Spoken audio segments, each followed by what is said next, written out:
All right, everybody, welcome out to the Log Room Guys Craft Beer Show. It is Tuesday, March the 14th, 2023. Jersey Johnny coming at you with me, as always, is none other than Mr. Beer Samurai. Say hello, Mr. Samurai. Hi, I'm having trouble opening one with my potato chips. There we go.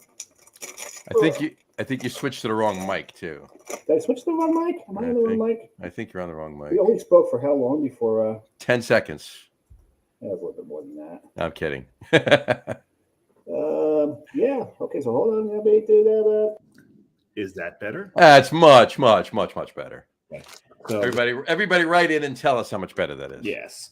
So I just opened my bag of potato chips, and well, that seems about right.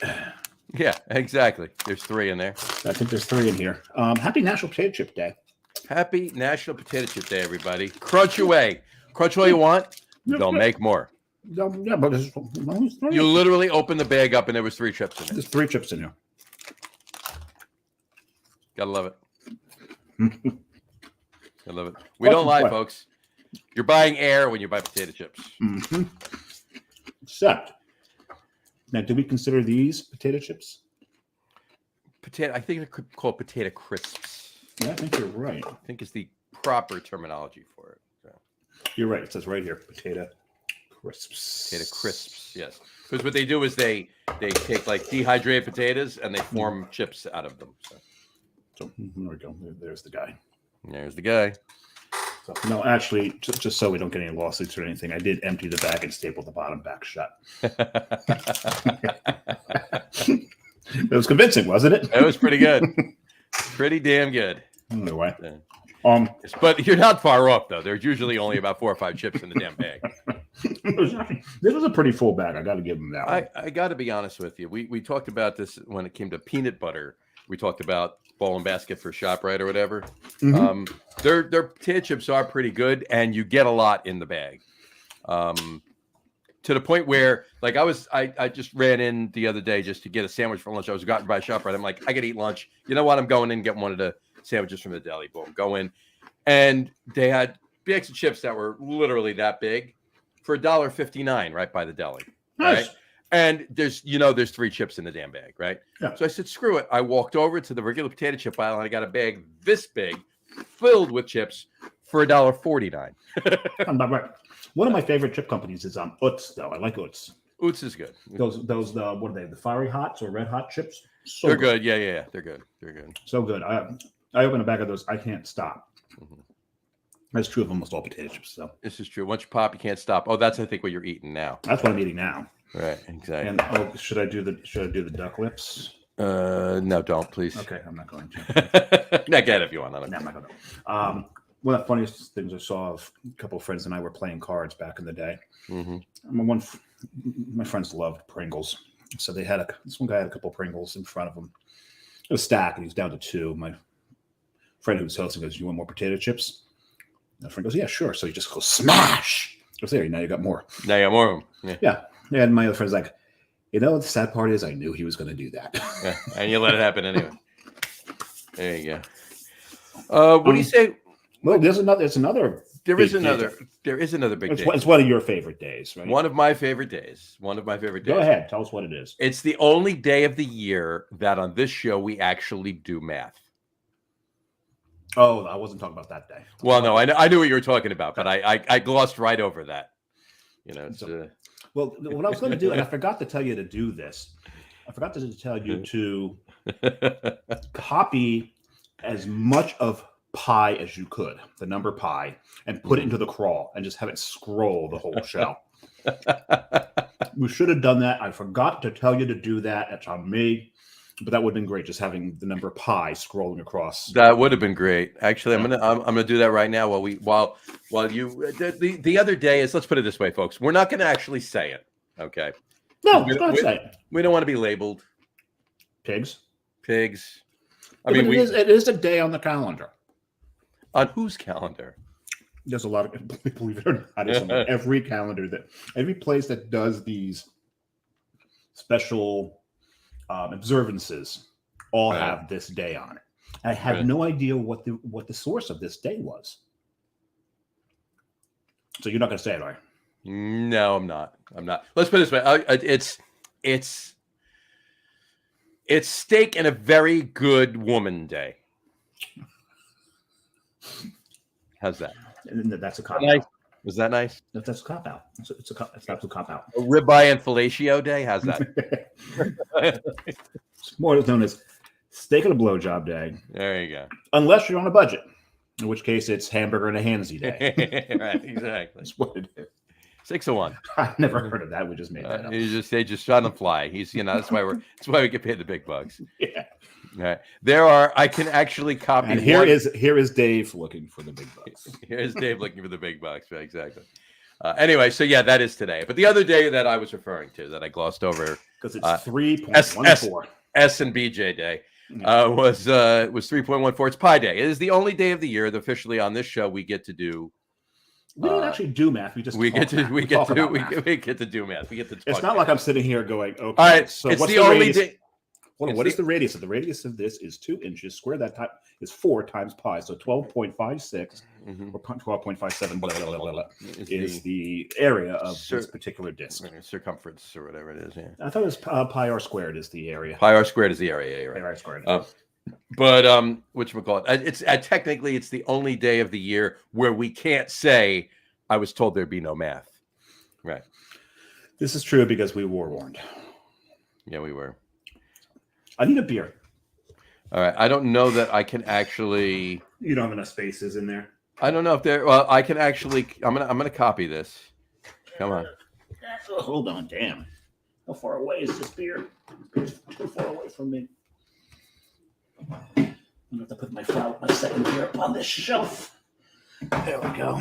So I can reach more. I'm not gonna do it because it's just way too long. I'll do a few. Here we go. I'll do the first 5 lines. How's that? Okay, we'll do that. All right, because I can actually put the first million digits of awesome pi, but I think StreamYard would probably implode. So, you know what? I didn't have any glassware ready for today. I did. It's not like I didn't have enough time. Let me see if I can find something over here to put this in. Okay. I know. I got a can glass. You got your beer? I will in a second. I'm trying to do what you asked me to do here. Go. Hold on. I can do 1,000. So don't show your beer before I actually do this. Can I drink it? Yeah, sure. Because I'm thirsty. This potato makes me thirsty. I am too. I put it in a Bolero snort glass, even though it's not a Bolero beer. It's fun. breweries hundreds of miles away from Bolero. That's fun for the 9. Ooh, nice multi-character. Definitely lager yeast. I wonder what kind of beer that is. It's dark. There we go. I think I got it. There we go. I got it. Okay. All right. Fire. There we go. There we go. That's the first 1,000. I can only do 1,000 spaces. That's the first 1,000 digits of pi. There you go. Okay. Scrolling across the bottom. These are kind of small. This will probably take about a minute. 8 2 3 0 6 6 4 7 0 9 8 3 8 4 4 6 0 9 5 5 0 5 8 2 2 3 1 7 2 5 3 9 4 0 8 1 2 8 4 8 1 1 1 7 4 5 0 2 3 4 1 0 2 7 0 1 9. I don't think I can keep up with it. I don't want you to. So, but that's just good podcast right there. That's a great podcast. Yes, just an hour podcast, just reading every digit of pi that you can in 1 hour. Ugh, that'd be awful. That'd be horrible. Unlike this beer. Unlike this beer, I'm gonna grab my obligatory picture while it still has a. Oh yeah, I should probably do the same thing, huh? So all of you now can watch. Both John and I take pictures for our check-ins. There we go. For this beer. All right. Alrighty. Cheers, sir. Sláinte. Sláinte. Off.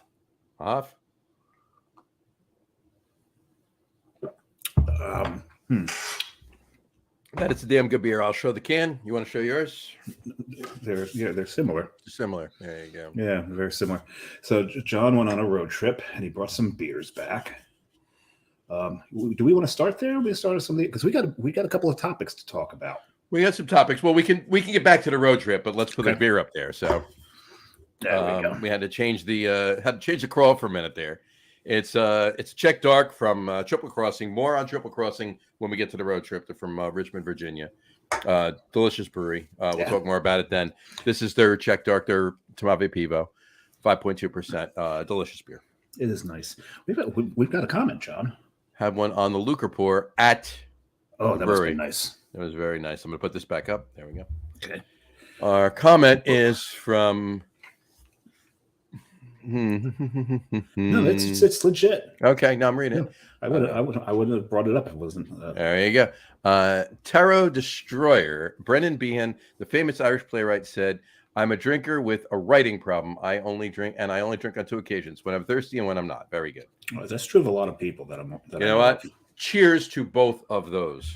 Yes, cheers. And to you, Tarot Destroyer. Very good. Thank you for bringing that up.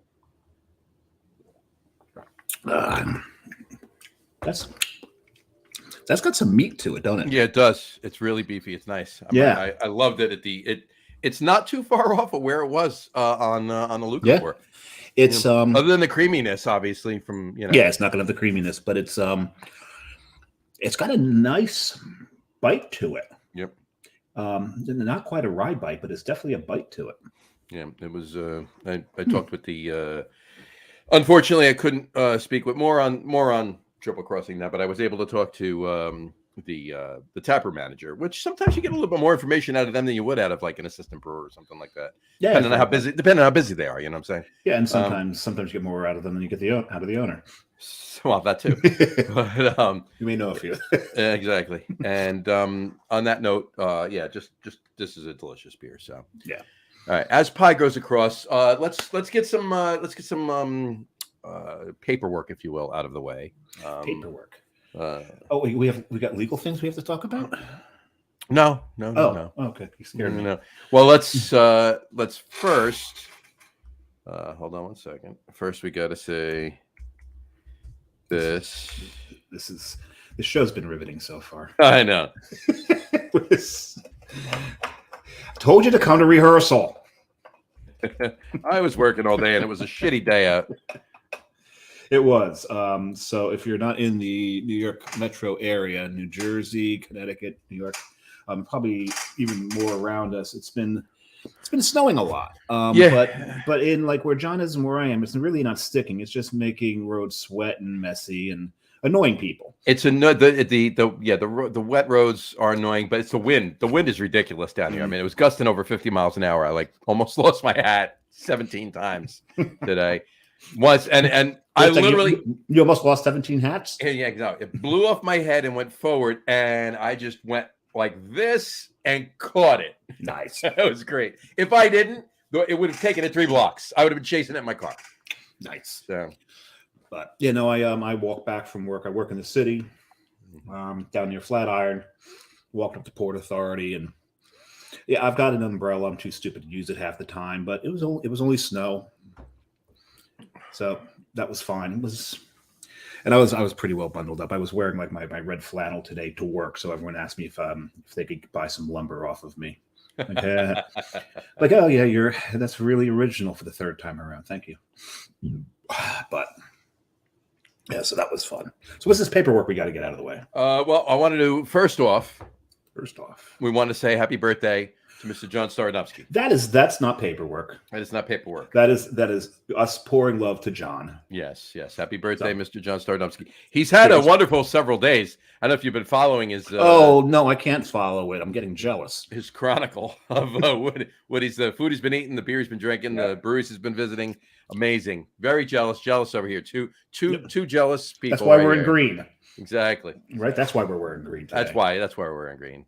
And well, actually, the other reason we're wearing green is we'll say it because we're not going to be on the air on Friday. Happy St. Patrick's Day, everyone. Yes, that'll be that should be fun. It should be. It should be a good day. Usually, Carrie and I celebrate it by doing Irish car bombs. Mm-hmm. And as you know, we're going to Ireland this year. So I told her, please don't order one of those while we're there. You don't want to do that. That's a bad idea over there. You can order what's in an Irish car bomb individually. Right. Yeah. And then make it yourself, kind of, sort of. They still may look at you a little funny, like, what is this stupid American doing? True. So, Yeah, it's that's very much an American thing, and I think getting completely wasted on St. Patrick's Day is an American thing too. Isn't it? Absolutely. I don't think Ireland celebrates that way. I mean, they celebrate, but not. Mm-hmm. I don't think they to the excess we do. Exactly. Hey, we reached the end of it, and it started again. No, there you go. It's a beautiful thing. We reached the end of the first 1,000. First 1,000. I could have put up the first 1,000,000, but it wouldn't have let me. So 1,000 was the max. There we go. So we've got that. I've got to round the show out. I do have an Irish Red from a brewery local to me. Mm-hmm. So more on that later. And I have an Irish Red local to a brewery, local from a brewery that you will be at soon. I don't think I'll be visiting that brewery. Okay. I don't think I'll be anywhere near it. All right. Fair enough. I will be visiting the brewery that is plastered on your forehead. There you go. Yes. We'll definitely get there, right? That is Guinness. That is Guinness, yeah. So you're gonna visit. You're gonna visit this place too. I don't know. I've got to figure out where that is. I haven't started plotting out where all the distilleries are, but as I showed John, we decided when we picked the Airbnb because we want to stay down by Killarney, and we're bringing one of her children with us. He's 20. One of Carrie's children or one of Killarney's children? Yeah, Carrie's. And we'll be, so we needed a 2-bedroom. So a 2-bedroom in Killarney and also. One for Carrie and one for you and her child. Yes, there we go. Right. But the thing about, looking for space in Ireland is I'm not saying that the Irish are not a large people, but it was really hard to find a place that had 2 queen beds. All right. I'm just saying. And it also had 2 bathrooms because that's necessary as well. So we found one. It was in a good location, a good price. So as I like to do, I wanted to take a look at it, figure out where it was. Because, if you do Airbnb, they don't always give you the address right away. Right. And the address we got was like 1 Kerry Circle. It's like, that's not an address. No. We have no idea where this thing was. 1 Kerry Circle. And so from the pictures, they named it. There wasn't a Dave Circle; it was Kerry Circle. No, it was a Kerry Circle. But from the pictures, I was able to go on to Street View and find the thing, so I know exactly where it is. And then on Street View, I turned around, looked a couple hundred yards down the road, and there's Killarney Brewing and Distilling. There you go. It's like right there. There you go. Like this was entirely unintentional. It's just, I mean, it was probably subconsciously intentional, but I didn't do it intentionally. But I'm not complaining. I wouldn't complain either. Not complaining at all. And on that note, from right back at you, Tom, happy almost St. Patrick's Day to you too. There you go. Sláinte, beer whisperer. Yes. Sláinte, sir. As you can tell, I'm really enjoying this. It's almost gone already. Yeah, I'm like, you're keeping pace with me on this one. I don't know why you did that. Once again, happy almost St. Patrick's Day, Tom. There you go. I hit it by mistake, but this is the problem with when John drinks too fast. It goes right to my fingers. Anyway, okay, and there was something else we wanted to discuss, right? Was there? I think there was. Oh, well, it was almost a twofold discussion, wasn't it? There was 2 things we wanted to talk about. You said we were at Brick City over the weekend. Yep. And they had their Silk City release. Yeah. So, incidentally, Silk City is a distillery in Clifton, but these 2 things have nothing in common. Not at all. Not at all. Silk City is their big barrel-aged stout. I want to say. You want to say? What do you want to say? I want to say that the first time they did this, they did it in barrels from Silk City. I didn't hear that, but I could be wrong. For some reason I remember that, and I don't know why I remember that. This is like 6 years ago now, right? But for some reason I remember that. So if that were the case, then obviously they just kept it going and not using Silk City barrels anymore. If not, I mean, Silk City is Patterson, New Jersey. No, so not the distillery, not the beer, but the name Silk City. Yeah, the name Silk City is Patterson. Right. And whatchamacallit. So for them to name it Silk City, I mean, Little Ferry's not too far from Patterson, so it's fine to do that. Yeah. And they're Bricks City, not Brick City. Bricks City. Brick City is Newark. Is Newark. So So, And if you go into Brick City, they have a map that lists all of the breweries that used to exist in Newark. which before Prohibition was something like 126 or 129 or something like that. Yeah, there was a time that New Jersey was actually the brewery capital of the country. A lot. There was ridiculous amount of breweries in New Jersey. Yeah. There was literally there were probably at least as many, if not a little bit more, breweries in New Jersey before Prohibition than there are right now. Yeah. Bless you. Very close. Yeah. So I'm going to do that, right? Yeah, you gotta do that. Right? Which means you got to drink because you didn't. I did it first. You did it first, so I got a drink. Damn. Damn, that Damn. sucks. That is the thing about drinking games in college. I would lose them intentionally. Mhm. Like if this was a quarter, this is the way I played quarters. And just toss it the other direction. I'm like, okay, give me the drink. Mhm. So I didn't understand making other people drink when. I know. It's Remind me later to tell you. I'll briefly tell you right now. There was one guy in school, a little younger than us, that we the first time he ever played drinking games, he played with us. okay. And he didn't know how it worked, right? So we told him, whenever you get the quarter in, you get to drink. Okay. So that's how it is. So no, but you can't drink unless you get the quarter in. And he was beginner's luck, whatever you want to call it, every single time. He's hitting that quarter down, right in, right?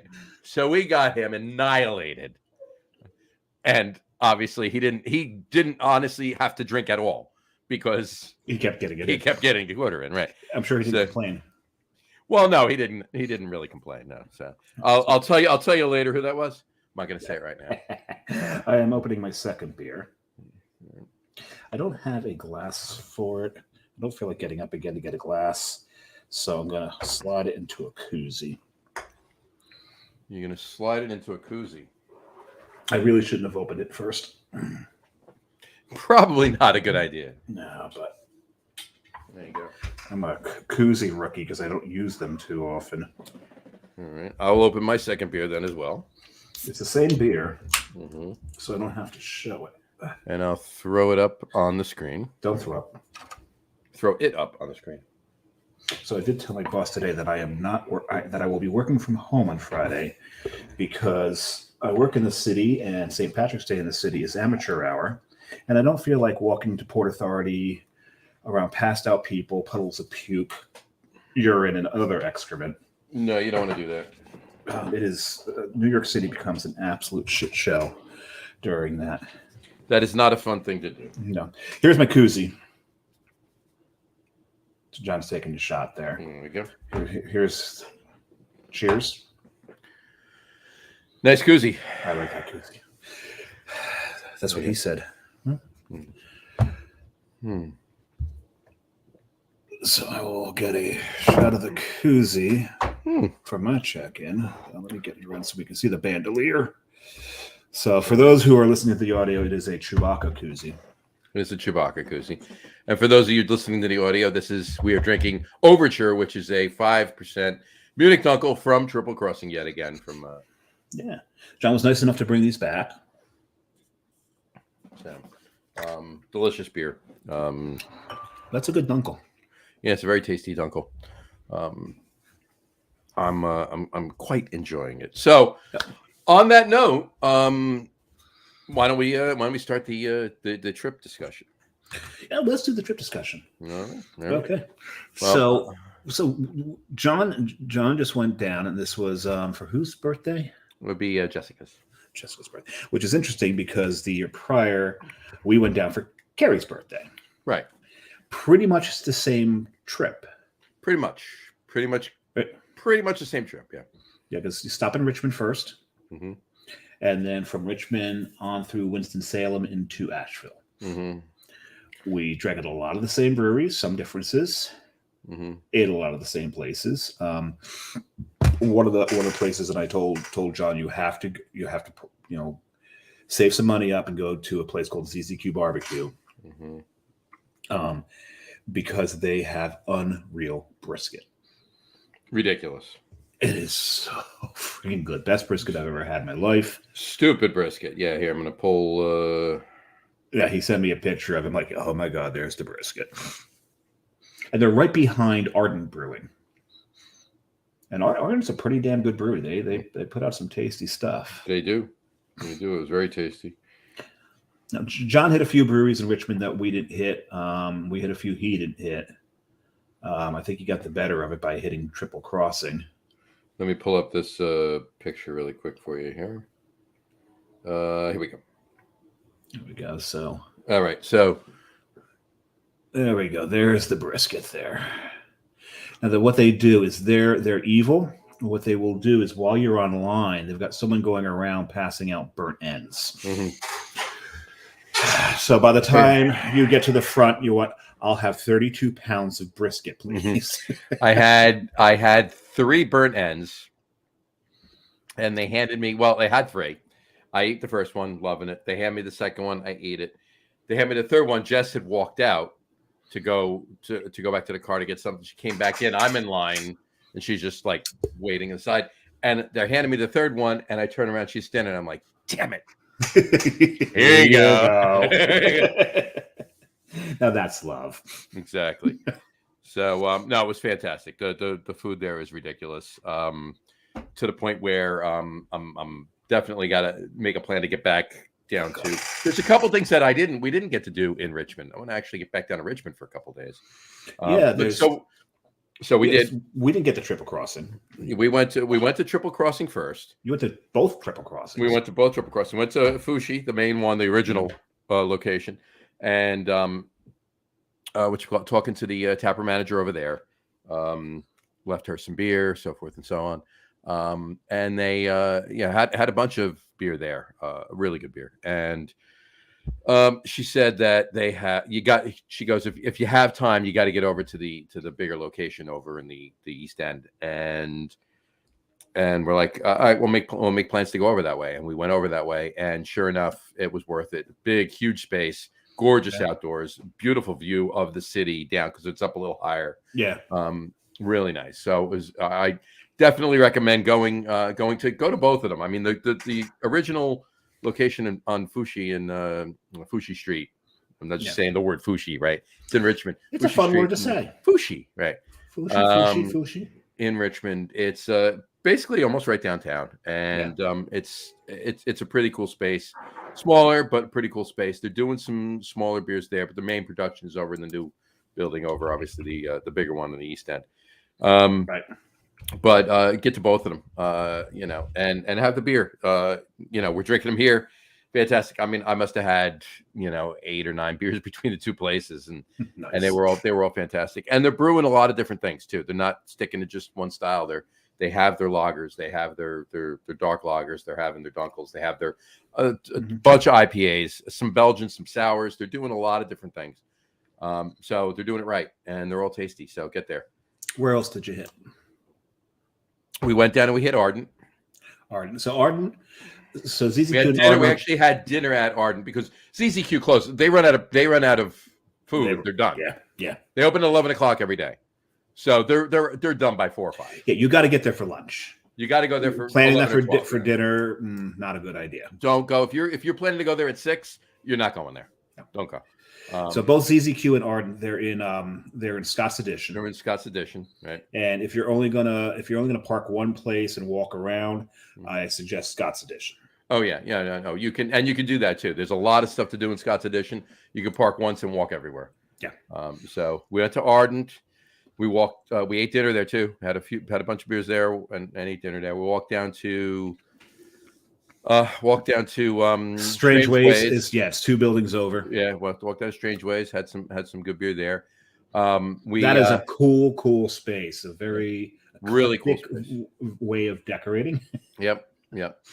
Actually, they had coasters there, which the way they did them were amazing. So I was actually talking to the guy. I have the name of the guy. He's a local guy in Richmond. I have the name of the guy that did their coasters. To get in touch with them to do some coasters for us too. So very cool. My favorite decoration in that is the raccoon giving you the double bird. Yes, that was great. That's my favorite. And we got another comment from Gene Lynch.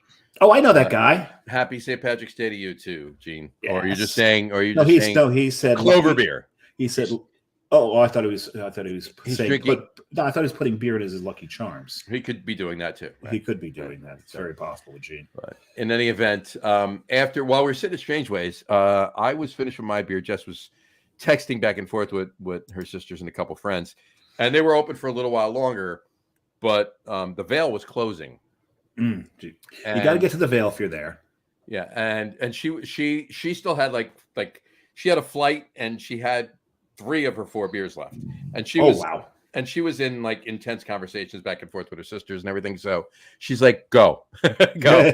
Leave me alone. She's like, I left her at Strangeways and I walked over to the Veil and I had a couple beers over at the Veil, talked to a couple people over there. And on your way back?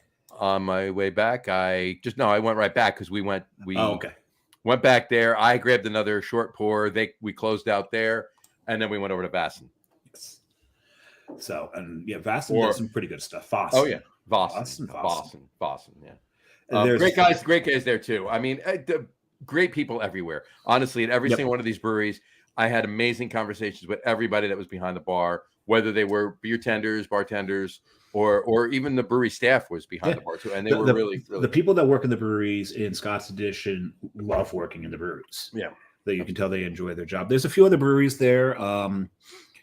John had the advantage of me having gone before him to tell him, don't go to this one. Go here. You don't need to do this. You don't need it. If you have time, go, but you don't need to. You can skip it. Blah, blah, blah, blah. Curious what you think about it, because we were on the fence. But he hit probably 4 of my favorite there. Yeah. 4 favorites. So good job. Is that all you hit in Richmond?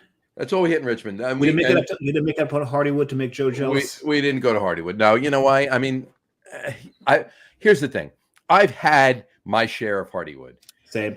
But we went anyway. I would have had to cut out something else to go to Hardywood. What would you cut? Oh, you mean already? We would have had to cut it. We would have had to cut some things in Scott's Edition now. Yeah. So what we did is we finished in Scott's Edition early enough that we went, checked into the hotel, and then grabbed an Uber to Hardywood.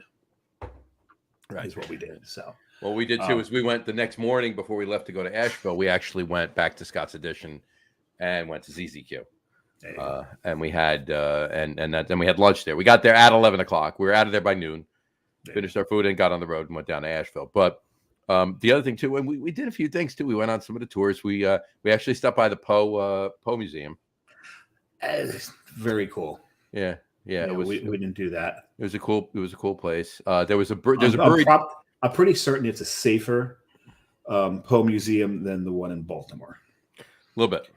The one in the Poe House in Baltimore is not in the nicest neighborhood. A little bit, but no, it's really it was really a cool thing. And diagonally across the street was Rich Brow Brewing, and we were gonna hit there too afterwards, and they didn't open for like another hour and a half, and we were gonna be out of the area. You got to get on the road, yeah. It's Rich Brow. Yeah. So and then we did a few other things. We walked over to what's the island in the middle of the river there. Though it's German, though, you would call it Riechbrau, I guess. Riechbrau, yeah, Riechbrau. What's the island in the middle of the James River there? I forget what the name of it is, but there's a suspension. A suspension, and when I say suspension, I don't mean it's like there's poles coming out of the ground and it's holding it up. There's a suspension walkway that is hanging from the highway over it. Very cool. And we walked over that onto the island and walked around the island for a while. That was pretty cool. So we did that on the next morning before. Is that Bell Island? Bell Island. Yeah, Bell Island. Bell Island. Yeah. It's next to Mayo. Right. Yeah. So, and it was really cool. They had the bridges. I think I actually had a picture of it, and it's probably going to be right before that picture that I just showed you. So, here we go. I don't know if you could make that out. There's the highway and the bridge. See it hanging there underneath the bridge? I just pulled up on Google, so I'm looking at the image of it on Google. What I take the picture of, yeah. So it's cool. It's literally just suspended underneath the highway. So we walked over that. That's kind of cool. Yeah. So we did that for a bit. But anyway, so then we got on the road to Ashford ZZQ. We got on the road to Asheville. So And we did something on our way to Asheville that they had at ZZQ, so they didn't have to do that. We stopped at Foothills to have lunch. mhm. You stopped at Foothills We anyway. stopped at Foothills to have beer, not lunch. Oh. Well, we had beer too. Yeah. And did they have sexual chocolate on? I not only had sexual chocolate, but I had 2017 barrel-aged sexual chocolate. That must have been awful. Jelly. Absolutely awful. Not as jealous as you were when we were having Aventinus off of Tap 6. But... All right. I wanted to get a little dignity back there. We were so we were at Cloverleaf this weekend, and Carrie decided, well, I might as well start my MBA. And so she was gonna get what you call Rodenbach Alexander, but they've got the collab with Dogfish Head on right now instead of the real one. I said, you're going to take a little while. Let's see if they get it in. Hold off in getting that. No offense against the collab, but the Alexander straight from Rodenbach is that's good stuff. It's as the kids say these days, it's fire. It's fire. Right. I think fire now is yeah. I hate you. Fire might be passe now. Yeah, I hate using that word in Caldwell. Actually, especially when talking about club. Hey, but she had one of her, I think it was her third punch. She got an Aventinus, nice. And she's like, it's still good, but it'll never be as good. I'll get there. We'll get there. Well, actually, we may have something to tell you soon regarding traveling. Possibly. We'll leave it at that. And I'm not saying this to Dave, folks. I'm saying this to you. We may have something to tell you soon about traveling. So, and in and amongst that might get all of us to have some Tap 6. But in any event, that could be a beautiful thing. And the thing is, when you're in Schneiderweiss, we'll get back to John's trip in a moment. But when you're in Schneiderweiss, you are so close to so many other tap rooms for the German breweries. Oh yeah, in Munich. Sure. And I'm trying to get to the map to where it is, so I can tell you which ones they are. There is Schneider Brauhaus in Munich, which is just off of Marienplatz. Marienplatz is a big station there. But when you go there, you are just blocks away from Augustiner, right, and Eyinger. So imagine that: Schneiderweiss, Augustiner, and Eyinger. Oh no, it's not. Oh, that's a restaurant. Yeah, I guess that's Augustiner and Eyinger. Nice, very nice. So it's and then also the Jacob Blumhoff Brauhaus is not far from there. So it's a pretty you can get on a train from the airport, take it right into Marienplatz. Come out the front doors, ooh and ah at the building, because it's a really beautiful building, the Marienplatz. Hang Louis, walk through the tunnel kind of thingy, and just keep going. It's down there on your left, and you can't miss it. So, well, I definitely, once I get to Munich, definitely have to make, do everything that there is to do in Munich. All right. Okay, so we're going there for like 3 months. Well, no. All right. Do as much as we can do in the time allotted in Munich. All right. Oh, gotcha. Got to get 25 miles northeast of Munich. Yes, because that is that would be 25 miles to somewhere in the area of Freising, I believe. That would be the town that this beer right here pays homage to, Freising, Germany. Right. Yes. And what is in Freising, John? Freising would be Weihenstephaner. Weihenstephaner. That is northwest. And actually, as a matter of fact, when you come out of the airport, if you've rented a car, just drive north. It's pretty much there. It's right there. It's the München Flughafen. Right. That is a German word for airport, apparently. Yeah. Flughafen is just south of Freising. And I also need to get 225 miles northwest of Munich. Okay, let me see with my map skills if I can guess this one. 225 miles northwest. Northwest. 225 miles northwest. That's 225 miles northwest. It's a small town. It's called Fledung. It's Fladungen. Fledungen. Right.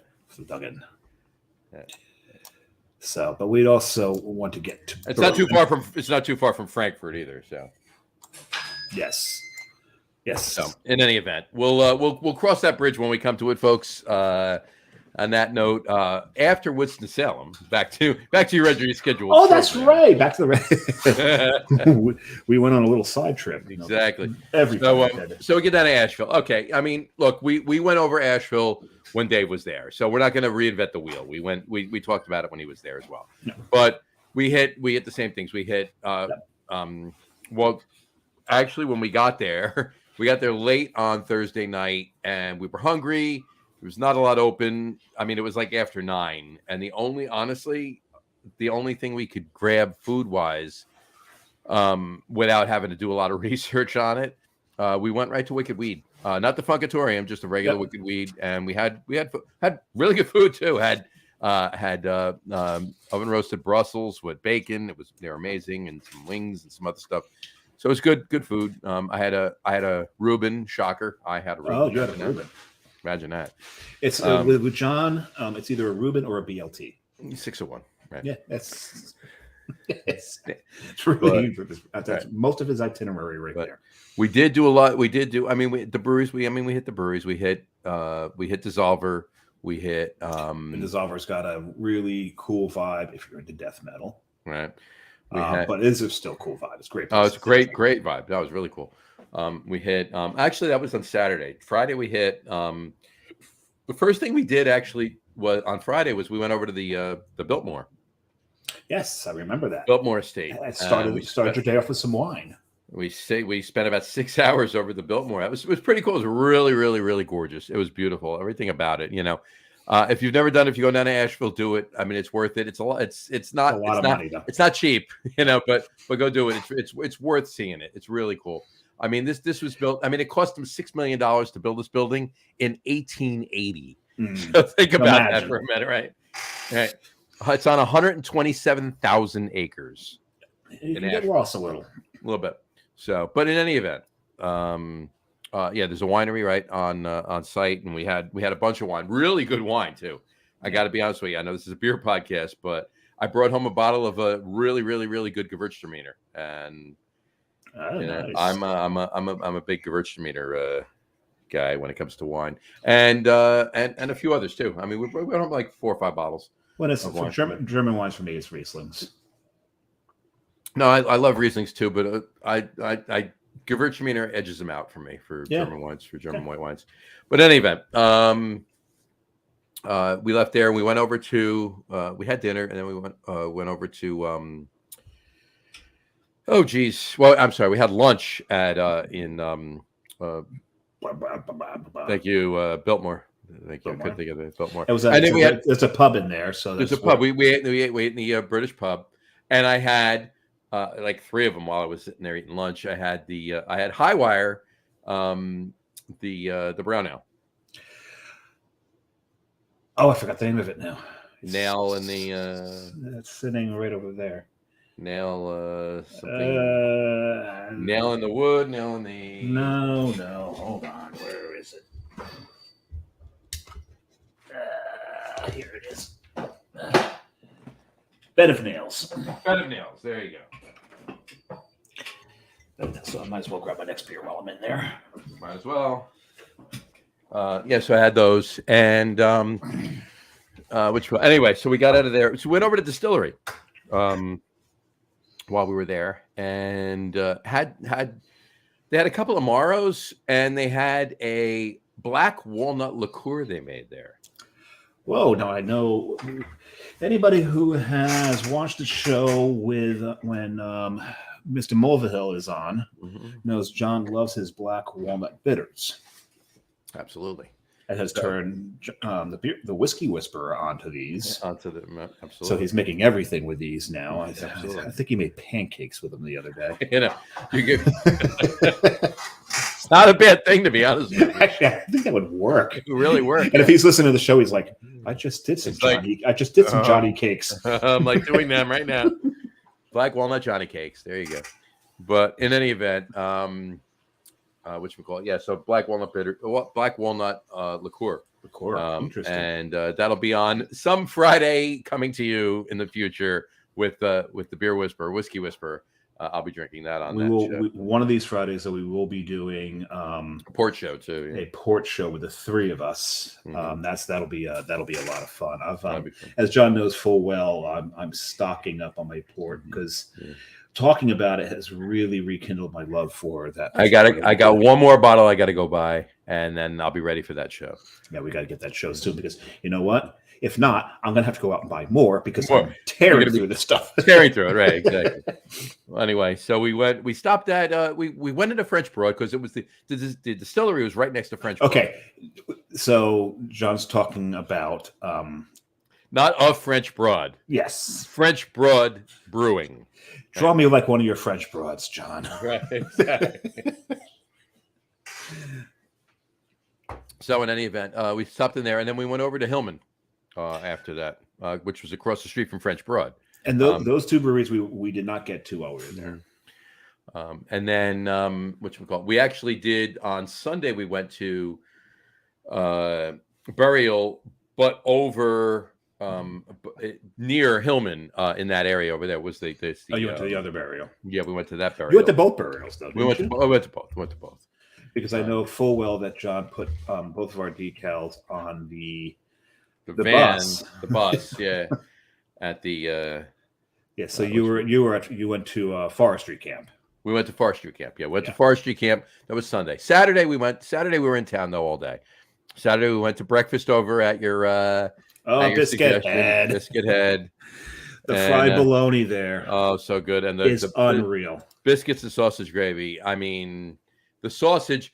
What did you say it looked like? It looked like stuffing. It does not look like there's gravy. Sausage. It was sausage. Just mounds of sausage. It was ridiculous. It was stupid good. But anyway, the bologna that they use there is obviously not Newman's. Yeah, or they didn't go out and get Oscar Mayer. This is some sort of local German pork butcher. Absolutely local German pork butcher that made this bologna. It is the color of it is something that you normally don't see in bologna. Mm-hmm. It is kind of this dark pink color, rather than that light pink bologna color. Exactly. For any, I'm using words here, but it's a darker shade, and it is just absolutely delicious. And now I need to get to Lancaster. Because I know Lancaster's got some good bologna. Oh yeah. I brought some of that home last year. If you remember when we went to Lancaster last year, yeah. What's the name of the famous bologna place? And I know they paired with. Now there's another one that paired with a brewery. Oh yeah. I'll think of it. Yeah, we'll get to it. I'm kind of trying to. Yeah, Lebanon is the really famous one. Mm-hmm. But there's another one. We'll get to it. So keep going. Yeah. In any event, that day we went to Dissolver. We went to the Friday night when we were done with that, we went and had dinner in town. And we were in cocktail mode then. So we went to a couple of cocktail bars that were really good. Oh wow. And then seltzers, that's the one I'm thinking of. Yes. And then we went to what was the one the brewery, small brewery. Down an alley, down the stairs. I always forget the name of it. It's like not One World. That's One World. Yeah. And what's neat about One World is the beer's really good. Yeah, the beer's really good, but they've been around for a while. They just bought a 10-barrel system. They've been brewing for years on a 1.5 barrel system. So few people know they're there. The coolest people hang out down there. They've got such a cool staff. It is just it became one of my favorite places to hang out while we were down there. Yeah. And I told John, you really have to on Google Maps zoom so far in for it to even pop up on Google Maps. You wouldn't know it's there. I stumbled upon it by accident. I think we were walking down the road doing like a multi-cache geocache. Mm-hmm. I'm like, what is? I just saw this sign. Well, let's go check it out. Brewery, let's go. Yeah, go. And John's right. You go down an alley, go down some stairs, go through a door, go down a whole bunch of other stairs, go through some other doors, and you're in this brewery. It's like, yeah, and the theme from Get Smart's playing while you're walking through all of that. So. Yeah, you would think they really right. should do that. Yeah. It's so cool. It's if you really like small, intimate hangs with just a cool atmosphere and still really good beer. Find One World. Just not everybody all at once. Let's not overflood them. Yeah, it's not a big space. It's not a big space at all. It's pretty small, but it's cool. It's really cool. It's very cool. But in any event, so we went to so then on Saturday we did some stuff around town. We went to Dissolver. We went to Asheville Brewing. We went to Highwire. It was just a stop in, at Asheville. A couple decent things we had. Went around the corner to Highwire. Spent some time at Highwire. Highwire. So one thing I told John is, and they will be coming on the show too, by the way. Nice, because I told him, I said, you definitely need to get the Highwire. It was. John knows I researched the crap out of my trips. So that's why before John left, goes, okay, where do I need to go? Yeah. I had to do less work because he did it. Yeah. And I said the one place you need to stop in. It was the big surprise for us. It was just we were on our way someplace. Let's stop in here because everything you read about it just didn't seem like there was anything overly special about the brewery. And like John did, we walked in. We were going to get one, maybe two. 5 beers later. More than that. It's crazy. It's crazy. Yeah. It's just they're just so good. I had a Patter's beer that I wanted to bring back, but they didn't have any canned or anything like I could get. Oh man! Oh, you know who would have loved that? Shit. Yeah. I texted him there. He's like, "Can you fill a crowler? Can you fill a crowler? Get something." But that was for us. That was the sleeper brewery of that trip. It was so good. Yeah. They're making. I mean, I had Bed of Nails before. Like years ago, like even because every year, and we mentioned on the show once or twice before, but Dave knows this. There's a couple, Mike and Lauren, friends of ours. They go to North Carolina every summer. Wait a second. I ran into Mike without Lauren, and I didn't recognize him. Hold on, I've never run into Mike without Lauren. I swear we were in the new liquor store wine store in Total Wine. We're in freaking Total Wine, and there's someone there buying Irish whiskey. I'm like, I think that's Mike Dargis, but I don't see Lauren. That can't be Mike. That can't be right. And then finally, like, Mike? It's like, hey, Dave. I'm like, holy crap, that is Mike. Yeah. Did they get divorced? Yeah. Anyway, it's odd too. Remind me to tell you about this particular libation and his 50th birthday 9 years ago. That's not what he picked up while he was there. No. He did, and he didn't pick up Bush. Completely different conversation. He picked up this. He's picked up the standard. He picked up the JMOs. Sure. But anyway. in any event, they brought back a couple cans of Bed of Nails on their because they go down to the Cape Hatteras. They go down to the Outer Banks. Oh, very nice. Every summer, every August, they go there for vacation. Down there. Yeah. So they brought back a couple cans like years ago. So I had Bed of Nails years ago. So I wanted to get the Highwire, but fantastic beer. Went to dinner at another barbecue place around the corner from there. We popped in. Wait a second. What was it? The place where you sit outside? No. No, okay, different place. No, not that barbecue place. Down and around the corner, not too far from Green Man, like around the corner from Green Man. I can tell you where it is if you give me one hot second. Not Bear's Smokehouse. The smokehouse around the corner from Bear's. Yeah, it's the one around. That's the one on the main block going down near. Oh, so did you? So is it Daddy Max? No. Then I don't know what you're talking about. Why is this not loading? Hold on. I don't know. But the question is, did you get into Dirty Jack's? Oh, you're talking about Buxton Hall. Buxton Hall. Yeah. Buxton Hall. Didn't get to Dirty Jack's. No. Really? Yeah. We tried to, actually. They were closed the one night we got there, and then the intention the next night to go there, and we completely forgot about it. Oh, well. But, yeah. But in any event, went to Green Man after that. So that was a good night. And then Green Man is a huge place, though. Huge place. That place is massive. Yeah. There's like what 3 levels to it. 3, yeah. Yeah. Yeah, I think there's 3 levels to it, Yeah. and they have a dock. Mhm. And on certain days, they have like a disc jockey on the dock, Mhm. and they set up outside out there. So that makes a 4th level is Yep. down on the loading dock. They're drinking. It's insane. It was crazy. But yeah, the on Sunday, first thing we did, we went down to Sierra Nevada. Oof, now that's a whole story within itself. Spent plenty of time down there. Yeah, I mean, this is Disneyland when it comes to breweries. Did I not say that this yeah. is the Disneyland for beer nerds? Yep. If you're going anywhere near Asheville, even if you're not going to Asheville, go to Mills River, south of Asheville, and go to Sierra Nevada. Just go. Just don't even ask. Don't ask questions. Do not pass go. Do not collect $200. Do not argue with us on this just one. go. Just go. Just go. You'll You'll because thank otherwise us you're wrong. later. Otherwise Right? you're just wrong. You'll be completely wrong. So yeah, this place is ridiculous. And You the can- food and is amazing, and the beer is. I mean, it's Sierra Nevada. I mean, they know what they're doing. You know. And there's a couple great things. I told John, and you didn't mention this. I didn't ask you, but I told John that when you go, when you drive down the driveway, you can see the money they spent. Oh yeah. Oh yeah.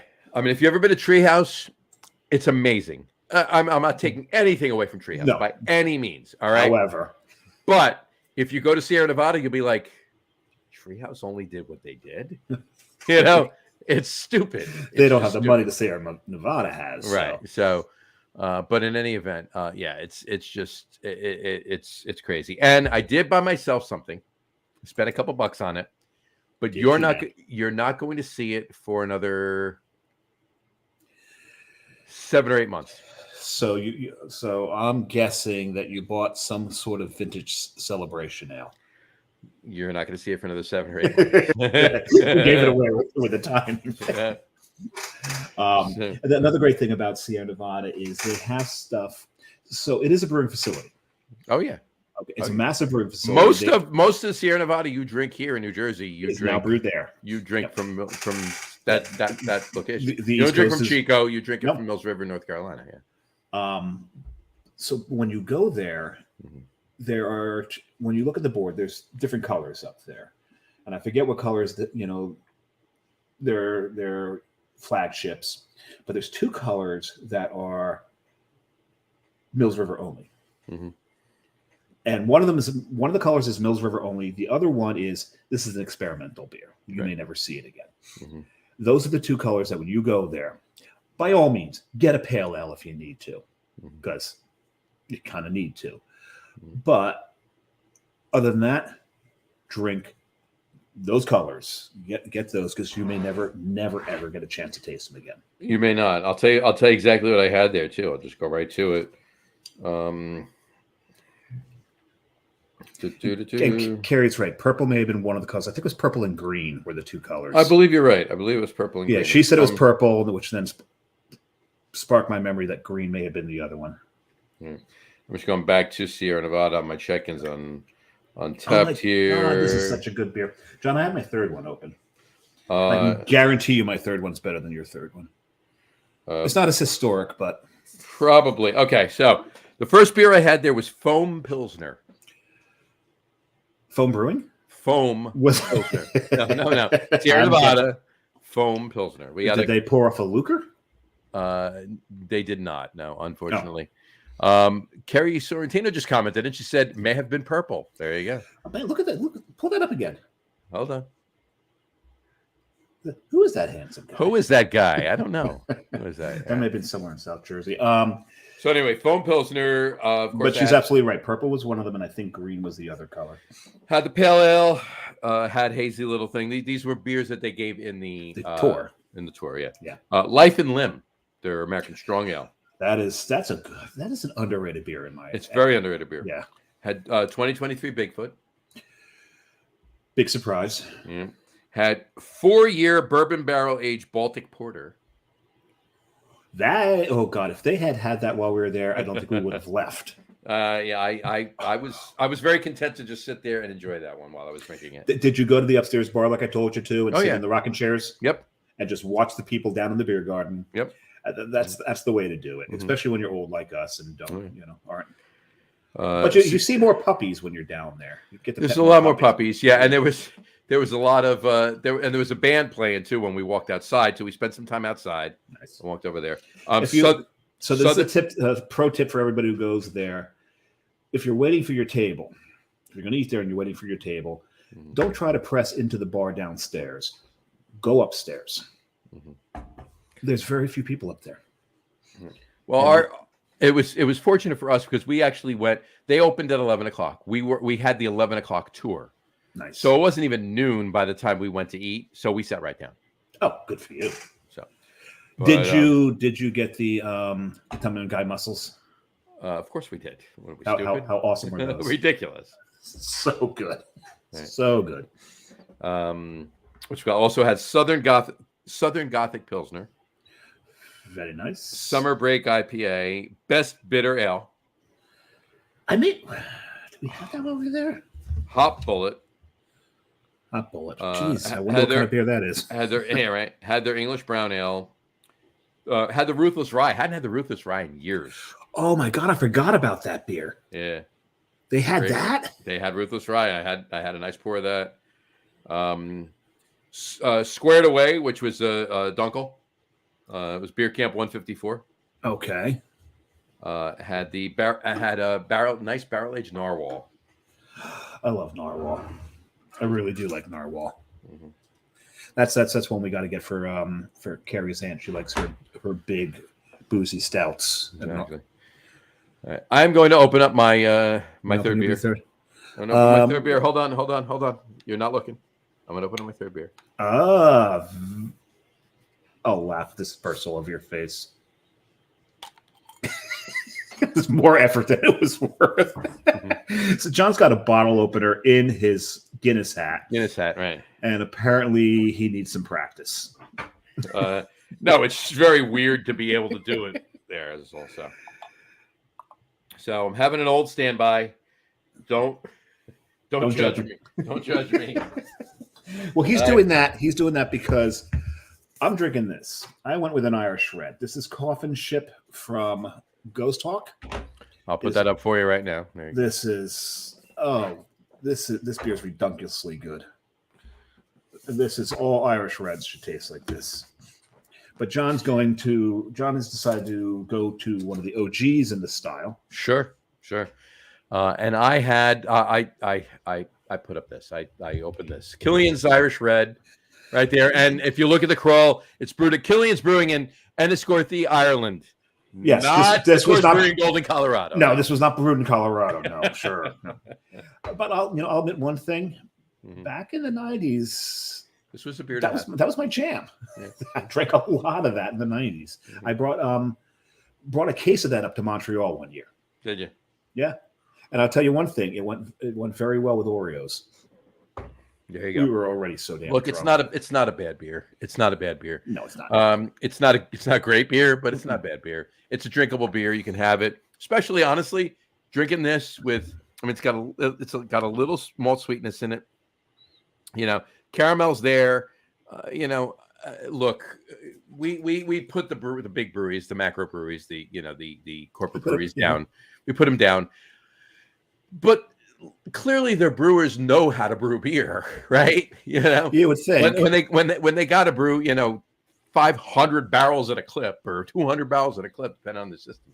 They know what they're doing, but and the consistency and all. But this it's not. I'm not sticking up for them by any means. I'm not sticking up for the breweries. The brewers. Yes, we're talking about the brewers here, not the breweries. The brewers. So back to Sierra Nevada. But it's passable for St. Patrick's Day, and that's really the only time I'm going to drink this. After you've had about 4 car bombs. Sure, yeah, absolutely. Anything's passable. And I would drink obviously nothing but what local Irish red ales. Like this Any other time I want to drink them, but you got to find this Ghost Talk, John. I may have to save you one. I might have to have that. But back to Sierra Nevada, when we were there, I had Southern Gothic, which is a Pilsner. I had that as well. This one I had to have Blair Wheat Project. Blair Wheat Project. I didn't have that while I was there. It is a wheat wine. It's a wheat wine. Oh, you know me and wheat wines. And then I had a barrel-aged wheat wine with lemon. So there's a reason, other than what we drank on the tour, there's a reason I only drank 3 beers while we were there. Because I was drinking wheat wines. Because you're drinking wheat wines, yeah. Full pours of wheat wines. There you go. Well, I drove down there. Jess drove back, but it was in the middle of the afternoon, so it was fine after that. But yeah, I'm going to post. Look, I took some videos. Here's the thing. I took some videos. Quick little clips. Yeah. Quick little quip. Quick little clips. This is a tongue twister. It's nothing to do with my alcohol consumption today. This is a tongue twister. Quick little clips. He's barely drank anything over 5%. Yeah, no. Honestly, the highest beer and either of us have had is this Killian's. It's this Killian's right here. It's 5.4.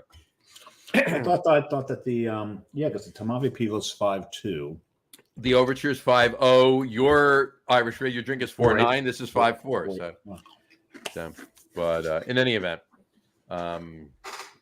yeah, no. So, and I took some video. I took some video. I'm going to put that up. I'm going to edit it together. I'm going to put them up, and I put some pictures up of the trip. And we're going to do that, especially because Dave's next trip is Ireland. No, it's not. Where are you going in April? Utah. Oh, Utah. That's right. I forgot. I thought you were going to Ireland. I thought you were going to Ireland in April, and then Utah later in the. No. Utah is April. Ireland is August. August, right? So we always have 2 trips a year. One for your birthday, one for her birthday. Yeah. And what we're going to do is we're starting to swap which one's international, which one's domestic. So, gotcha. I originally was going to do Munich for my birthday next year. I was originally going to do Munich. Prague, Vienna. Nice. But now I'm thinking Porto might be. Not a bad choice. Not a bad choice. We will see. We will see. We always go away for. We always used to go away for my birthday too. Obviously, that was that big trip that we went out to the Midwest a few years ago. And then, but what we've done, but lately, fortunately, my birthday trip is always Craft Brewers Conference. So, yeah. There is a trip that we're going to take between there. We're taking a long weekend in Montreal. Okay, fair enough. We're going to try to talk John and Jess into coming with us, so that way we can go live at to the Shell. Yep. Because he won't let me go live without him there. Well, on that Tuduchiel note. That is Memorial Day weekend, so my friend. Let me fast forward this trip a little bit and wrap this up. Monday we left, by the way. Yes, John immediately texted me a photo of something he drank. Mm-hmm. Keep going. What did I text you? Oh, on Monday, on Tuesday, I texted. It's germane to what you were just talking about. Right, on Tuesday. Yeah, well, I'm talking Monday first. We'll get there first. Yeah, we stopped at a couple of places in Asheville before we left, and then we went up to. We got a long ass trip. Oh my God, 8 hours. 8 hours in the car. We actually went north. We didn't go back through North Carolina. Went north, and we got to Johnson City, Tennessee, and then went up 81 all the way through Virginia. We did the same thing, except unlike John and Jess, we stopped for a couple of days in Shenandoah. We didn't stop in Shenandoah. We stopped in Johnson City just to hang out for about a half an hour at Yeehaw Brewing. So, not bad beer, actually, to be honest. That's awesome. Yeehaw Brewing. I like that. So, and then we got up to we went straight to Silver. So we stayed in Silver Springs, Maryland.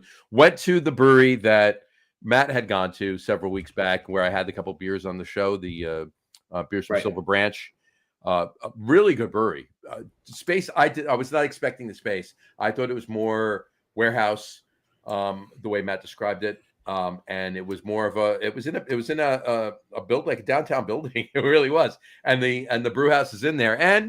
And currently on their cold box inside their brewery at Silver Branch, there is a Coastal Brewing sticker and a Beer Samurai sticker. Yes, you sent me a picture of that. You know that Yeehaw Brewing has 5 locations. Really? Yeah. I was only aware of the one in Johnson City that we stopped in. So they've got one in South Carolina. In I guess this is Greensville. There's one in Greensville. Mm-hmm. Well, Greenville's Greenville. Greenville, Tennessee. Yep. No, South Carolina. Oh, Greenville, Tennessee. Greenville, South Carolina. Yeah. Johnsonville, Tennessee. Knoxville, Tennessee. Mm-hmm. Pigeon Forge. And Nashville. There you go. Interesting. Very interesting. So, in any event, we went there, and then Wednesday we spent the day in Washington. Walked all around Washington. Wrapped up the day before we drove home. Yes, drove home. Went to Church Key. If you go to Washington, you must go to Church Key. Absolutely. Had a great dinner. I had a few good beers. I had a nice Kolsch. I had a nice Tomave Pivo. And then I had my dessert. All right. Dessert for the soul, for his soul. For my soul, right. I had the regular, run of the mill, if you will.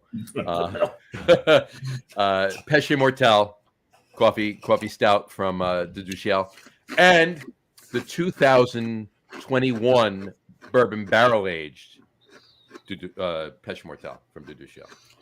Yeah, he was feeling it.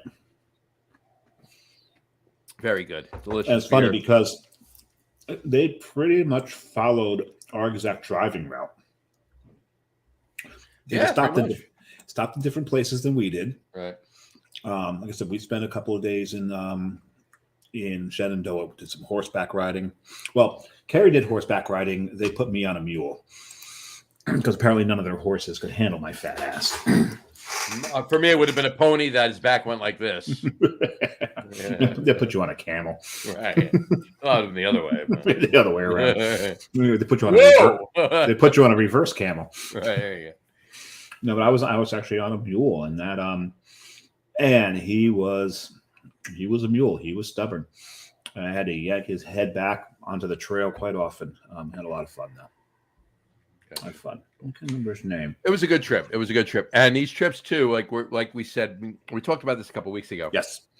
I'm going to put and John's going to kick it off. I'm going to put He's going to kick it off after the fact. From here on out, we'll probably go to do some lives and or later that night. Just take a look at them and put them up afterwards. John likes to put things up after the fact. I like to do live, so we'll see. We'll figure it out. We'll see how they go. It could be a mix of both, but in any event, we'll kick it off this way. Because the one thing, and I've already, I think I said this on the show already. One thing I promise is that I will go Facebook Live for my first pint of Guinness in Ireland. That's definitely that has to happen. Yeah. Definitely. Now, granted, it's going to be probably 8 a.m. here. So fun. They can watch it later. Yes. Or I'll watch it while I'm drinking my coffee and getting work going for the day. So, in any event, but yeah, we'll do that. So these trips were more on travel too. I was saying that tongue in cheek before, but no, I'm serious. We got some stuff in the works. We'll let you know as it progresses. Now, the one thing we haven't done yet is we've not landed on a name. Because the other thing about these travel things that John and I are going to start putting up is also that we talk about it. You hear us talk about it, but when we travel, we pin all the breweries. Mm-hmm. But there's so much more we do when we're out there. Oh, hell yeah. And we want to highlight some of those things. Probably about 50-50, to be honest with you. Yeah. It's not, yeah. For us, I don't know if Asheville was 50-50. You put Biltmore in there, so that got you close to 50. Yeah, well, because of the time we spent at Biltmore, it got us closer to 50-50. Yeah. We walked every morning, too. Nice. Went on a hike every morning. Yeah. Well, we walked everywhere in Asheville. We had an Airbnb right at the top of South Slope. So we were able to walk everywhere. Well, we were in a hotel all the way down Hendersonville Boulevard, all the way down by Forester Camp. Yeah, that's so far away from. So we had a little further away. You had to drive into town, but we walked everywhere. So we really walked off a lot of the ABV that we did. But no, there's a lot of things that we like to do out there. Like Utah, there's not a lot of breweries down in southern Utah. I'll tell you that right now. Well, as we know from last year when you were out there. No, last year I wasn't in southern Utah. I was in Salt Lake City, then Idaho, Wyoming. But I was with my son, so I didn't stop and go to a lot of breweries. Idaho? Yeah, Idaho. But we no, so I actually went north from there. We're actually going south to all the states. That's right. You were up there, and then you went into Wyoming when you were over there. That's right. Yeah, we one time via Montana, which was cool. But there's not a lot of breweries down there, so I'll go live a few times. It probably won't be brewery related.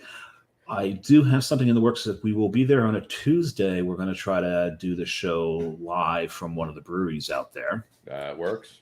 So there's already one I've got a couple that I'm looking at. There's 4 in the area. So we'll see what happens while we're there. If not, worst comes to worst, we're in the Airbnb with some local beers that updated up. That works too. Yeah. That works So, too. and the same thing might happen in Ireland. We'll see. Exactly. Cool. All right. On that note, today is Pie Day. Pie Day. I thought you wanted to talk about tap takeovers. Oh, You want to save that for another show? You're right. No, we could bring it up now. We could bring it up now. And the reason it came to light is because we'll forget about it, but I want to bring it up. Yeah, because this past Wednesday is a day a lot of people. One of our friends, Stacy, looks forward to every year as well. Mm-hmm. And it's Cane Day at Cloverleaf. So when you talk craft beer in New Jersey, Cane Brewing in Cloverleaf, Cane as far as breweries are concerned, Cloverleaf as far as craft beer bars are concerned. You're looking at the top. If you watched and or listened to the show on a somewhat regular basis, you'll know you know of Cane and you know of Cloverleaf, because we've done a couple of live shows from Cloverleaf, and we both drank plenty of Cane on the show. Yeah, I froze for a little bit, so I had no idea what you just said. I have no idea. We know you froze. That's why I talked. So okay, good. So. I just said that if anybody that's watched the show or listened to the show on a regular basis knows plenty about Cane and Cloverleaf. Yeah. So we did the beer dinner from Cloverleaf, sure, with Carton Brewing. So they just had the Cane Tap Takeover. This has been an annual thing running for over a decade. Yeah. Since Cane opened and Carton opened in 2011. It started in 2012. So this was the 11th annual Cane Day, and there's a Carton Day too. So it's Carton Day. Yeah. And so what they do, they take over pretty much almost every tap. Yep. Right. Cane Day and Carton Day are like the only 2 days of the year there's there's a third day. There's a third day that takes over every tap. Which one is that one? Dogfish Head. Dogfish Head. Yeah. And the Dogfish Head Tap Takeover was the first time this happened. You're right. Mm-hmm. It's the only time that Guinness is not untapped at Cloverleaf. Mm-hmm. Are these 3 tap takeovers. Mm-hmm. But it got John and I talking about how effective anymore tap takeovers are. Yeah. They're not. Years ago, and when I say years, I mean 10. It could be a little less, could be a little more, definitely more. But up to 10 years ago, doing a tap takeover where if you have 24 lines at the bar and you take over every line. All right. That was a thing to do because it got a lot of people out, and a lot of people went, and it didn't have to be a local brewery either. It didn't have to be a Cane in New Jersey for Cloverleaf or Carton or anything like that.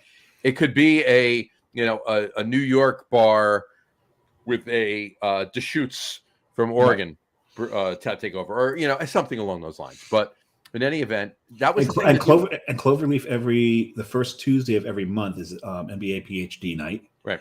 And it's usually they get a brewery to sponsor it, and they do a smaller tap takeover. Right. Maybe 4 to 8 taps. So they still do tap takeovers on a regular basis. Right. I thought you were going to say Taptober, but that's something we should do. Taptober. Taptober. Taptober. Taptober. Like in October, do a Taptober. We got to. Think about it. Remember that. Write that down. Maybe that's something that Coastal Brewworks needs to do. Taptober. All right. Brought to you by the Lager guys. Anyway, point being, nowadays it doesn't work anymore. It really doesn't, and it's a shame. But it doesn't. But it's good. It's bad. Here's the thing. Okay, there are so many good breweries locally, and I don't just mean in New Jersey. Everywhere. There's so much good beer. There's so much good liquid out there locally in the breweries. All right, for people to go to. All right, that other beer, while still viable and while people will still seek it out, they don't need to go to a bar to have 24 lines of one brewery's beer. Okay, yeah, it doesn't make a lot of sense. Right. Unless you're Ubering. Well, yeah. Well, that goes without saying. Yeah. But as far as the actual event goes, what bars are better off doing now, and this is just my opinion. This is one man's opinion. It doesn't necessarily mean it's the opinion of the show. Nope. It doesn't have to be Dave's opinion because either. Because I'm a counterpoint to what he's about to say, and I want his counterpoint. But my personal opinion is a 3 or 4, maybe 5 line night with one brewery and the brewery there, the owners, the brewers, the so forth. So people from the brewery there, where the people can meet them. Okay, they haven't gone to the brewery. Maybe it's in. Okay, so the brewery's in one town. You're not going to do this in a bar in that town. No. It makes no sense, right? It's in another bar far away in the state, or at least a decent drive away in the state. In any event, or maybe in another state if they distribute to that state, and it gets the people that come in a little bit more familiar with them, and they're not taking over every tap.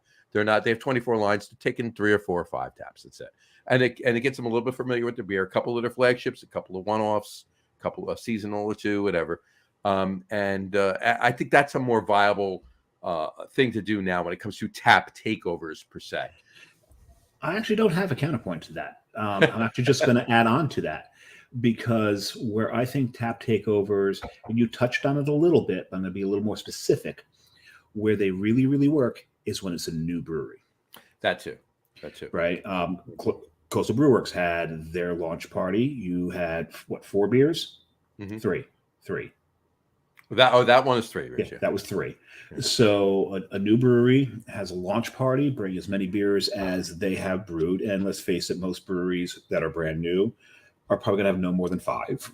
Yeah, 3 or 4 or 5. It's going to be that. But usually no more than 5. No. Take the taps over. The brewers are there. They get to talk to people. Any swag they have, they can hand out, whatever. And those now taking over every line of a 24-line bar. Now, we also talked that it doesn't make sense for the bar. For Cloverleaf, it does. That beer is going to sell. This is a craft beer destination in New Jersey. Mm-hmm. And even though they had still, I think, almost 20 of them left over 3 days later. Right. Yeah. You see, it doesn't. Cloverleaf's the exception to this rule. Okay. Because Cloverleaf, it doesn't matter what they put on tap. They're going to sell the beer. Right. They're going to sell it. Right. They're not. It's not a bar that, it does good craft beer business, but takes them a little longer to move through things maybe. So, but Cloverleaf's the exception to this rule. If Ryan wants to do these nights, have at it. Do them. Yep. Knock yourself out. But the bottom line is, you're not going there and having 24 beers. No. I don't care who you are. You're not having 6 flights yourself. All right. No. And where you're drinking 4 ounces of every beer there. It's not happening. I'll tell you one thing. There was a big difference, because I did talk to Eric, one of the bartenders there, about how Kane was, because it was busy, because it wasn't crazy. Where it used to be crazy 5 years ago. Sure. Just 5 years ago, they had to remove all of the furniture from the bar area. Mm-hmm. The high tables were gone. The low tables were gone. It was just people standing. And that was the norm for those nights. Yeah. For years. And this one didn't have to remove any furniture. All the furniture stayed. Mm-hmm. They were busy. They sold a lot of beer, but it's not like usually on these tap takeovers, and it's starting to prove our point, the Carton tap takeover, the Zoffish tap takeover, and the Kane tap takeover, they would have to have kegs on standby for when they kicked the keg. Sure. So I remember one year, I think Carton they brought 30 beers. And I think when the night was over, I think there was like only 8 taps that still had their beer on. Sure. Because they tore through the stuff. Sure, they did. They don't anymore. No. And it's really hard to point to COVID. Mm-hmm. Did that do anything? Or is it more because distribution's so much better now, and there's so many more options? All right. There's COVID. You pointed out COVID, or was it distribution, or what, or is it what options. I said, or options? What I said, but there's so many more local breweries that craft brewery, aficionados, if you will, people that seek out these beers can go right directly to the breweries and have the beer. Yeah. So the answer, which one of those 3 it is? All of them. Yes, that's the answer to that. Yeah, it's all that has an impact on it. So That's why we're saying we're not sure it makes sense anymore. But again, Cloverleaf's an exception. Cloverleaf's a different story, but in general, yeah. Now, you want to do a Belgian day and have... Oh, God, I miss Cloverleaf's Belgian days. 12 or 14, 15, whatever, different Belgian ales from different breweries, domestic breweries, Belgian breweries, whatever. That's a different story. You know, Actually, one of the best tap takeovers that you can find in a bar in Jersey is the New Jersey tap takeover, where they just invite all the breweries from New Jersey, as many taps as they have, and every brewery gets one tap. And it doesn't matter what they pour whatever they want to send, whatever. And usually what happens is there's usually a representative for probably 75% of those breweries at the bar. And is it because they want to reach out to the people and talk to the people and get the word out there? No, they like to drink with each other. They want to drink with each other. They enjoy the company. We're a big family. It is. Everybody knows each other. We're like this. It's. There's not competition. It's co-opetition. I've said it a million times. It's hilarious. And John knows well. I've been to some of these tap takeovers, and I'm like right in with the brewers and the people representing the breweries. And someone comes like, "Oh, what brewery are you with?" I'm like, kind of all. I know all these guys. I'm just here. I'm just a schmuck drinking with them. But I know most of these guys, so it's always, and gals. It's always a lot of fun. These tap takeovers are a lot of fun, and that's why they show up to them because, they get to see each other at the festivals. Yep. But these are usually outside. Some are inside, but there's just so much going on that they get to see each other. They don't get to spend a lot of quality time with each other, but these tap takeovers they do. Those are fun. But you mentioned the Belgian one. Cloverleaf used to celebrate Belgian Belgium's birthday with a Belgian tap takeover. God, that was so much. Those were there's Belgian. Yes, it's Belgian Day, and then Belgian Beer Day, and there's a lot of things that can still be done. We got to ask Ryan if he's going to do that again. It's one. What we're talking about is one particular brewery taking over 24 taps. Yes. That's what we're talking about here. If you're going to do an IPA day, or if you're going to do a New Jersey beer day, or if you're going to do a New Jersey, New York, Delaware, New Jersey, New York, Connecticut, New Jersey, New York, or Stout Day, Missouri, Illinois, Kentucky Day, whatever. Yeah, I don't see that happening here. Whatever. No. In Missouri. Oh, Illinois, Kentucky, right? People do watch from other states, Dave. So. Well, we've had a few comments from other states. This is true. Right? I thought you were still talking about here. No, not here. Anywhere. But anywhere. Or an Oregon only day in Portland or Salem or wherever. It would be awesome if there was an Oregon only day in Portland, Maine. That'd be awesome. Portland, Oregon breweries only tap takeover in Portland, Maine, and at the same time, the same exact day. Right. Oh, we got to work on this. I like to work on that. I like one of us will go to one place, one of us will go to the other place, and we'll live. And I will let you go to Maine. I'll take Oregon. Okay, I'll go to Oregon, then you can take Maine. Yeah. That's not what I said. Actually, we'll do it. They can't be at the same time. We'll just be at both. There you go. Because we want to be at both. Exactly. Anyway, all right. Because we've both been to Portland, Maine so many times, we're both like, I want to do Oregon. Well, no, I want to go to Portland, Maine. Don't get me wrong, but I want to go out to Portland, Oregon too. Both, yeah. Right. So, it's what's really cool is that the two main Portlands in the country are both big beer havens. Yeah. And what's really cool is, the USFL is coming back this year. Mm-hmm. And if you remember the Portland Breakers, the Portland Breakers started in Oregon, and then the next year they're Portland, Maine. So these two towns are tied. They're the twinsies. The twin cities on each opposite ends of the country. Yep. So. It's like one of those Mad Magazine folders. I mean, you just got to fold them together. And they're right next to each other. There you go. Yeah. So, anyway, everyone in the middle of the country is going to be pissed off because they're going to be crunched, but that's okay. Well, yeah, exactly. We'll still have good beer. One or the other. That's all. We'll still have good beer. Exactly. Hey, anybody in Nebraska right now is a hell of a lot closer to Portland, Oregon than you and I are. So. This is the people in Philadelphia are closer to Portland, Oregon than we are.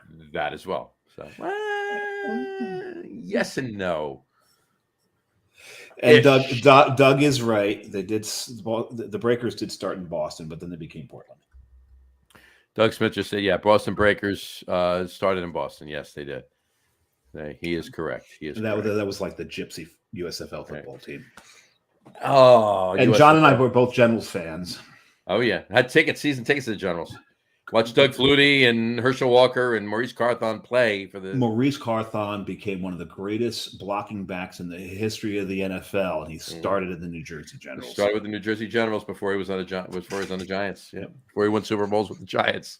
He didn't have to. He didn't have to move. It's great. Playing the same stadium. Same stadium, done. Who won the first USFL championship? Do you remember? Philadelphia Stars, right? Nope. No, I think they won the second one. The Michigan second Panthers. Michigan Panthers with right, Bobby Hebert was the quarterback. Bobby Hebert, yeah. Right. No. Michigan won the first Panthers. one. Philadelphia Panthers, yeah. Philadelphia Stars, I think, won the second one. Second one. Generals were in one of the they didn't win it though. They never won a championship. Because I remember the championship was in Giant Stadium. I was there. I was actually at the championship game. I watched. Who they lost to that year? I forget. Anyway, all right. Let's wrap this up. We have our top 3 list for the evening. Top 3 list and today. Put the crawl back up. Put the crawl back up. Put the crawl back up. Oh, there you go. There we go. Because it's based off this. It's based off of this. Today is Pie Day. Today is Pie Day.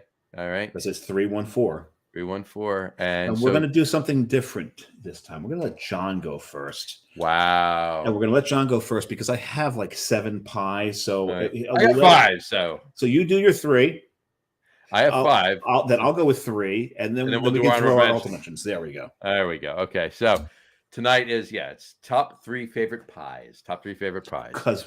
Because, and anybody who has followed me for a while knows there is a statement that I have: a samurai does not live on beer alone. You must have pie every now and then, and bourbon and tequila and port and mead and other stuff. But that's usually the basis behind a samurai does not live on beer alone, is usually the other alcohols. But today it is a pie. Mm-hmm. So, John, okay, give us your top 3. So my number 1 is Betty Childs. Come on. Okay. Revenge of the Nerds, Betty Childs. Come on. Very funny. Very funny. Kidding. All right, my number 3.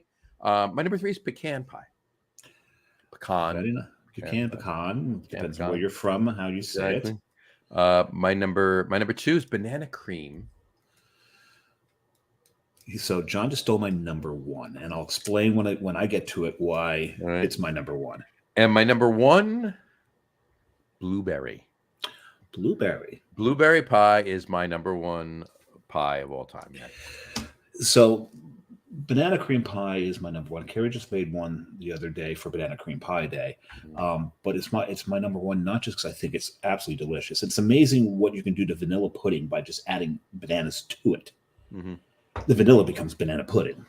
Absolutely, it's magic. It's beautiful. But this was my grandfather's favorite pie, and my mother made it for him every year on his birthday.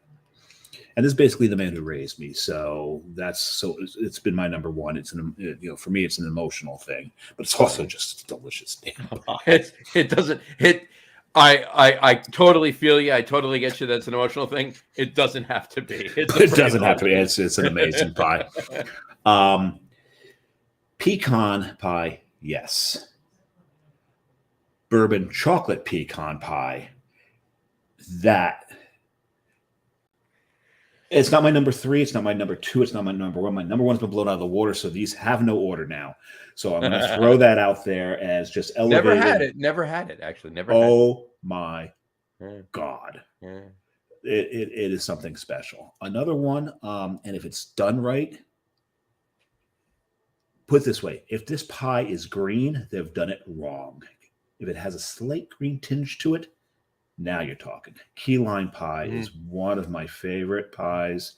It's yellow, right? It's yellow. It's yellowish with a slight greenish tinge. Slight green tinge, yeah. Yeah. It's weird because if you go down to Florida, there's a grocery store chain down there called Publix. They make really good key lime pie, I swear to God. Oh no. I'm with you. I've had it. It's good. It's so damn good. It's really surprising. They also make some of the best mango peach salsa you'll ever have. No, it is not some of them. The best mango peach salsa you'll ever have. They make there. And so because banana cream is off, I'm going to go with chocolate cream. Interesting about a chocolate cream pie Usually, the cheaper the chocolate pudding, the better. If you go with a or chocolate mousse pie, right? If you're going to go high and go with the chocolate mousse. There you go. But a chocolate cream pie, I love a well done chocolate cream pie. So, what were some of your honorables? I'll give you my. Obviously, apple. I'm just writing yours in. It was bourbon, chocolate, Pecan pie. pecan pie, right? Okay. I have three. My three honorable mentions were key lime. Okay. Was definitely one of them, and that's a close tie for third. Well, you know what? I mean, it was up there, like Jack, right? That's his favorite pie. Key lime's my father's favorite pie. So it's it was like the banana cream to me. Like your banana cream to you, right? Yeah. So my father, anytime, if there any dessert menu, doesn't matter what, even if like pie isn't the thing there, but any dessert menu, if key lime pie is on the menu, he's getting key lime pie. Right. Anyway, so and cherry, cherry, and apple. Yeah. Good solid apple pie. I'm in. Yeah. Those are my three honorable mentions. So. Apple and cherry were my honorable mentions. And maybe a quick shout out to peach. Sour cream peach is very good. You ever have a sour cream? Never peach had pie? that. Sour cream peach pie is amazing, actually. Oh, and there is another pie I forgot about. Peanut butter chocolate pie. Oh yeah. Well, I mean, see now you're getting. I mean, it's cheating. pie. It's pie, but it's still a pie. It's still a pie, but I can't even once we get into that. The specialty pies like a tiramisu pie or a right. I mean, we could sit here all night and just stupid stuff, right? And if everybody noticed, neither one of us mentioned Boston cream pie because it's not a pie. It's not a pie. It is a cake. Mm-hmm. It is freaking delicious. Oh, it's fantastic. And I actually had it in the hotel that invented it. Interesting. Which is the Copley. Yeah, you're right. I went up there to work. And I was staying at the Copley Plaza. Copley Plaza, yeah. And I decided to get room service. So I got a bacon cheeseburger because I love bacon cheeseburgers, like John loves his Reubens. And I said and set up a slice of Boston cream pie because here I am. Oh my God, that was so good. that was just putting heaven in your face. There you go. I just realized this, if anybody does tune in at some point to this, like to rewatch it, or has tuned in during this broadcast, the live feed, video wise, not on the audio, because we made mention of it and it is what it is on the audio, but they're looking at the crawl on the bottom, like, what the hell is going on? Have aliens taken over their podcast? Thank God aliens have taken over their podcast. Right. Folks, that is the first 1,000 digits of pi. That's what that is. It's Pi Day. So, because I have a feeling that a lot of people just watch us out of morbid curiosity. Absolutely. It's like one of these days, one of these guys is just going to drink himself to death. Exactly. Right on the show. Especially when Tom Mulvihill is on. Oh, hell yeah. Yeah, it never happens. Yeah. We got a comment from. And I got to get, this first one he mentions, I was going to mention it as a. There you go. Doug Smith commented and he says it's only popular around Christmas, but mincemeat pie. Oh yeah, mincemeat. You know what? I mean, it's so good. Mincemeat pie is my all-time favorite. Apple, black currant pie is delicious. I've had it. Never had cinnamon that. Pie, cinnamon, nutmeg. No. He's talking about what mincemeat is, John. What? He's talking about. I know what he's talking about. I'm saying I've had a black currant pie. Oh, okay. It's amazing. But apple, black currant, cinnamon, nutmeg, and spice are in mincemeat. And the cinnamon, nutmeg, and spice, that's in the crumble on the top. The right crumble on a mincemeat pie is amazing. Yes, delicious. Yeah, absolutely, Doug. 100% agree with you. It's got to be one of my honorable mentions, but I had to throw a few others out. I'll throw another one out there. It's kind of like a familial thing, if you will, my Italian side or whatever, or a goat pie around the holidays. Oh yeah, I think I've had that once. Yeah. Maybe. Nice pot cheese, not nice pot cheese pie, right? A nice ricotta. Regot pie, right? So. It's funny because I don't know if anybody noticed. Neither one of us mentioned pumpkin, and I don't know if that's it's an extension of our hatred of pumpkin beers. To me, there's a meme out there that shows the only way to eat a pumpkin pie is just a very thin slice of pumpkin pie, completely surrounded by whipped cream. Oh yeah, yeah. You're basically getting a plate of whipped cream with the crust and a little bit of pumpkin pie. I actually prefer sweet potato pie. They're very similar because they're spiced very similarly, but it's the same. It's really the same thing almost. They're very similar. Yeah, but you know what? I'll have pumpkin pie. I'll have if I'm somewhere for Thanksgiving, and it's always obviously just on Thanksgiving. Yeah, right? But I'll have a slice of pumpkin pie with the proper amount of whipped cream, right? What you mean 3 gallons? Right. But you know, but all those others, the pecan, whatchamacallit, the mincemeat, as Doug said, regot, obviously if it's Italian family, if they're having it there or whatever, pecan, you know, those pies I'm gonna have more of, right? Yeah. But yeah, I don't dislike pumpkin pie. It's just not in my top 3 or my honorable mentions. That's all. You know, how can you not like any pie, right? I mean, it's pie. Right? I don't know that there's any pie that I dislike. Right? Exactly. Oh, I'm not a big fan of strawberry rhubarb. I don't mind strawberry rhubarb. Yeah, I'm not a huge fan. I don't mind strawberry rhubarb. If it's done right, I don't mind it. Tell you one thing: if you're near the Delaware Water Gap, get over to the Pennsylvania side, to the town of Delaware Water Gap. Fair enough. And there's a place there called Village Farmer and Bakery. It used to be called Apple Pie Bakery, actually. Their pies. And I took Meathead there once. He bought a couple of pies. He tasted one of them with a fork. There was no plate involved, and the thing was empty within probably 45 seconds. Their mountain berry pie is so good. Mountain berry pie. Yeah. Their apple is to die for. Their pecan is so good. But yeah, Village Farmer and Bakery in Delaware Water Gap. And you know what they're right next to? What's that? They're right next to Sango Cora. Sango Cora makes their own sake. And it's not bad. Interesting. Not far away from the Shawnee Inn, which has their own brewery right on site, and they have that's a little further in past. Delaware is a little south of the Delaware Water Gap. This is north. Shawnee is a little north. You might be best served going into Stroudsburg. A lot of good drinking in Stroudsburg. Yeah. Well, no, the inn is nice. The inn is pretty. I've never been to it. Delicious steak. The beer's decent. Yeah. Anyway, but we went there after hiking Mount Mincy, which is the Pennsylvania side of the Delaware Water Gap. That's a fun hike. Nice. Grueling, but fun. All right. Well, this is probably our longest, just the two of us ever. And I'm blaming John Starodumsky. I do blame John. I blame John. It's all his fault. It's his birthday. It's his birthday. We didn't have to mention it was his birthday. This would have been shorter. I think so. Because that added on probably about 55 minutes. At least.